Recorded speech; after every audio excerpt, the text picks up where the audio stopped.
Tonight we're gonna make a classic martini. So there's a few different ways you can do this. One, you can do a vodka martini, or you can do a gin martini, and tonight we're gonna do a vodka martini.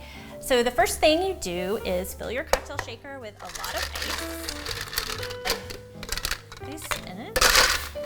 And this is a great 2-ingredient cocktail. It's just vodka and vermouth. You're gonna do an ounce of vodka, or to taste if you want to do a little bit more. And then really just a 1/4 of an ounce of the vermouth. Just really just a splash. And then you want to give it a really good shake to cool down your cocktail, make it a really frosty martini, nothing better than that. And also to melt the ice a little bit so that it really incorporates into your cocktail. So we're gonna give this a good shake, about 30 seconds.